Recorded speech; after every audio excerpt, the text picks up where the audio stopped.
그런 점을 이용해서 가족들 중에 한 분이 부모님 재산을 미리 빼돌려 놓는 경우가 굉장히 많습니다. 그리고 여러분들이 성년후견인이 돼서 그거를 발견해야 되는 경우도 굉장히 많습니다. 안녕하십니까 여러분, 상속의 신 우광일 변호사입니다. 여러분, 부모님들이 아프시거나 고령으로 인해서 정신적 제약이 생기면 그런 부모님들의 신상이나 재산 등을 관리하기 위해서 우리가 성년후견인을 신청하잖아요.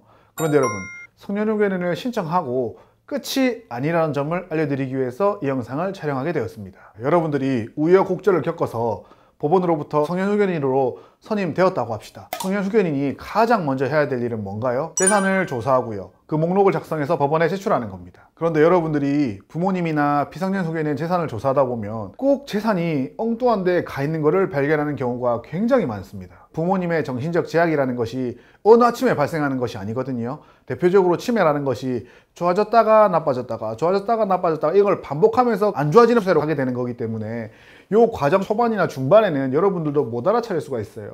그런 점을 이용해서 가족들 중에 한 분이 부모님 재산을 미리 빼돌려 놓는 경우가 굉장히 많습니다. 그리고 여러분들이 성년후견인이 돼서 그거를 발견해야 되는 경우도 굉장히 많습니다. 자, 여러분들이 성년후견인이 돼서 이러한 상황을 맞닥뜨렸다면 어떻게 해야 될까요? 맞습니다. 소송을 통해서 부모님의 재산을 원래대로 돌려놔야 되겠죠. 근데 여러분이 마음대로 소송을 할 수 있냐? 그것도 아닙니다. 성년후견인은 법원의 허락을 얻어서 우리 비성년후견인을 대리해서 소송을 할 수가 있습니다. 그러면 여러분들이 그러한 주장과 입증을 해서 법원의 허가를 얻고요, 대부분 다른 형제자매나 제3자들을 상대로 소송을 하게 됩니다. 지금 저희 사건도 성년후견만 간단하게 선임을 해서 진행했는데 재산조사를 하다 보니까 이런 사정이 발견된 거예요. 그래서 법원의 허가를 얻어서 소송을 하고 있는 그런 사건입니다. 아직 결과 안 났습니다. 결과 나오면 알려드릴게요. 상대편 쪽에서 머리를 많이 쓰셨더라고요. 저희가 이제 성년후견인이 된 거를 교체해버리려는 거예요. 저희 클라이언트를 성년후견인에서 빼고 자기가 성년후견인으로 선임된 다음에 자기를 상대로 해놓은 소송들을 다 취하해버리겠다, 요 전략을 쓰더라고요. 소송과는 별도로 상대편이 그러한 소송을 제기해서 제가 상대편의 그러한 의도에 대한 주장과 입증을 마쳤고요, 당연히 재판부는 저희 손을 들어주었습니다. 판결문 내용 제가 조금만 읽어드리면, 성년후견인의 변경 사유인 피성년후견인의 복리를 위하여 후견인을 변경할 필요가 있다고 인정되려면 선량한 관리자로서의 주의 의무를 게을리하여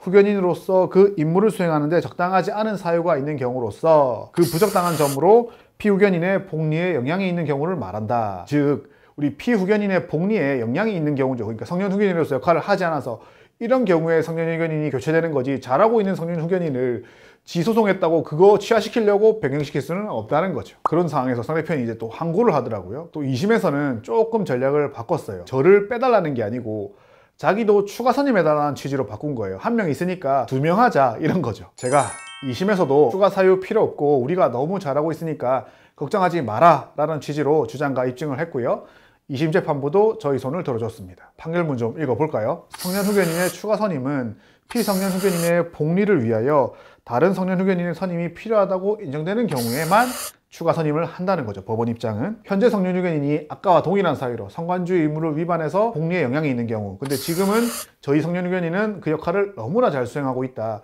그러니까 추가 선임도 필요 없다는 결론이 나온 겁니다. 자, 여러분, 정리하자면 여러분들이 성년후견인으로 선임됐다고 해서 끝이 아니라는 거죠. 그 사이에 아무런 일이 없다면 모르겠지만 부모님이 그 사이에 수많은 일이 있었다, 그러면 여러분들이 그거를 원상복구시키는 소송을 한 칸 한 칸씩 진행을 하셔야 된다는 겁니다. 그리고 그와 관련된 소송은 대부분 재산과 관련된 소송입니다. 이번 영상에서는 제가 실제로 진행한 사례들을 설명하면서 성년후견인이 된 이후에도 어떤 일이 발생할 수 있는지를 한번 알아봤습니다.